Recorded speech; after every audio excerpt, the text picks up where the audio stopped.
What's up, good people? Mark Holmes here, and as always, I want to thank you all for watching and being part of Joe Boo's Day Job. And we're outside here at the Red Brick House. We're still doing some investigation work on it, trying to get all this together and figure out exactly how we're attacking it. You can see out here where this section of the house, of course, is pretty much destroyed. We're going to end up tearing off this wall that's back here, as well as the roof line, and redoing it and putting a new metal roof on it. We're going to have to deal with, you guys have seen us on the inside doing some work and stuff. We're actually going to reverse this because that's going to become a window where that door is, and that window will become the doorway. And we'll end up putting our electrical panel will actually go right there on the other side of the door behind it, so it's kind of hidden. And right now, I've got to go. The worst part of the house that needs repair is actually this kitchen, of course, and the floor joists underneath of it. And what I want you guys to do, we're going to go down inside in the old cellar here in the dark. We have one plan of how we can repair this. And we want to look because I may actually have another solution. So if you're ready, and if you ain't scared of no ghosts, let's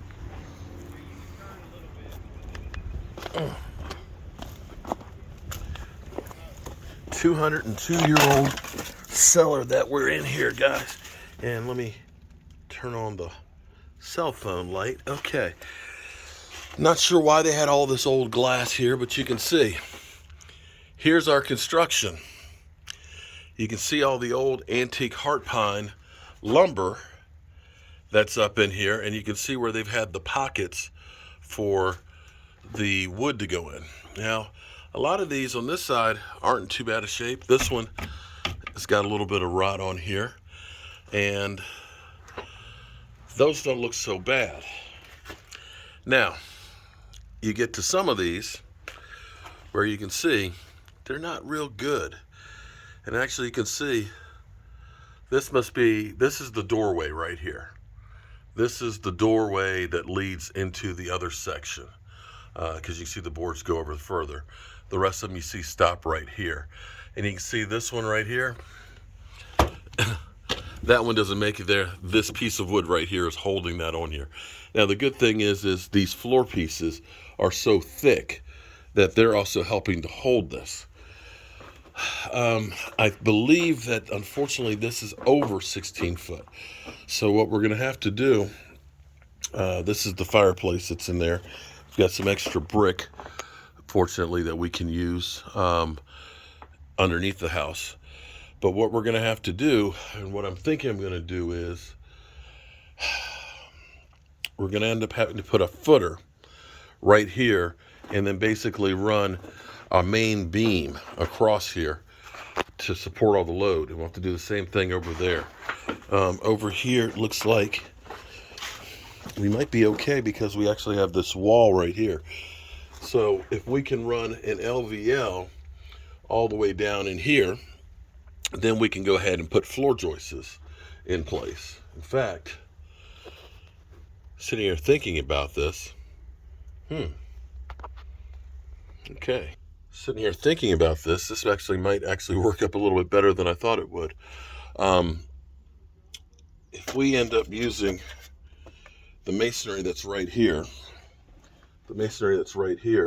we can end up using that as a footer, doing a doubled up LVL to carry it, go through here like this one is here as well, put it in, and maybe what we do, just maybe, if it's not too long, this is going to be the kicker here.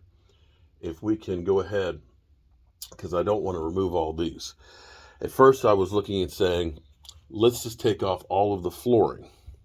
If we take off all the flooring, then we could go through and just pull all these out and then reframe them. Trying to figure out a way that we can do this without doing all that. So if that's the door right there, then this is where the stairs are. Stairs are about right here. So this part definitely needs to be shored up more to help it. And you can see over the years where people have gone through and done some temporary shoring up. We had to over here before we closed up the brick in there, and so we ended up propping that up while the brick was drying. But you can see in here how some of these are just completely gone. So we're still figuring out how we're going to do it. The thing I worry about is this, because you can see where this has come off, is if we start going through and disturbing this, then we have a problem because there is no foundation here. And if we start digging in here and putting footers on here, the brick is down low, and that's a problem. Now, it's not so much a problem if we put one up in there, probably not so much there, but we may end up having to go through and do some supporting work on the walls here. It looks like some of this stuff is just caved in from the years, from moisture and stuff being there. And you can see where the bricks have just fallen out. And this is a big worry down in here. So we'll need to start working on getting this cleared out and figuring out how we're going to get this together. Wanted to come down here and see what the length was and see if we could actually use dimensional lumber, because I actually had another thought that maybe we end up using the bricks that are in here using pressure treated lumber, but I think it's going to be too long. I think it's over 16 foot. So that's a problem. Yeah, that's a problem. But we definitely are going to probably need to shore this up. You can see the brick on the fireplace here is definitely, look at this. It's, wow, those are loose. Yeah.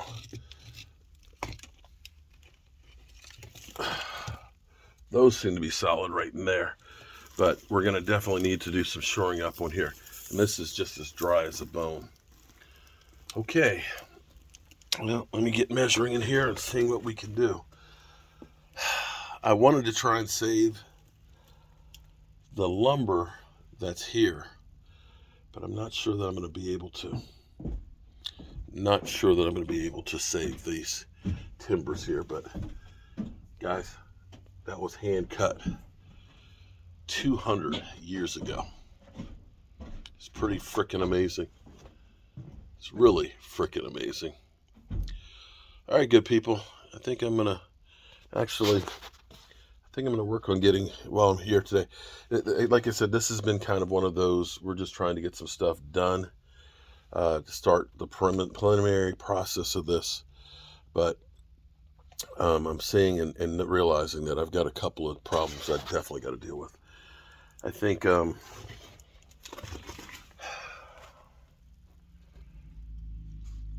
what I may need to do,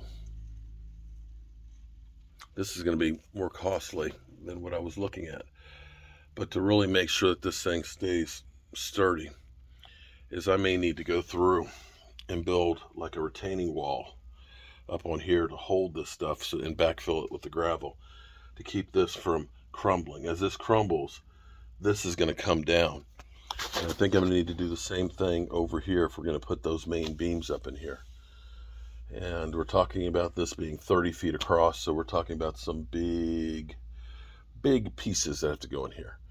But the problem with this is, boy, this is a nightmare. The problem with this is we have to get the beams on the ends. And you can't get the beams in here without taking these out of the edge. So it looks like we're going to probably have to go through and take up the floors like I was originally looking at. The only problem, of course, is we can't take it up where the steps are. Where the steps are, I think what I'm going to have to do is I'm going to have to go ahead and get maybe LVL beams up underneath of that to support that, to keep that from going through. And then take up all of the flooring in here, and then we'll have to relay it. This is going to be a major undertaking. Hang on, let me look up here. Hold it. Okay. That one looks okay. That one's good. That one is good. Okay, good people. I'm Mark Holmes, and well, I never get the easy shit. I'll see you guys soon.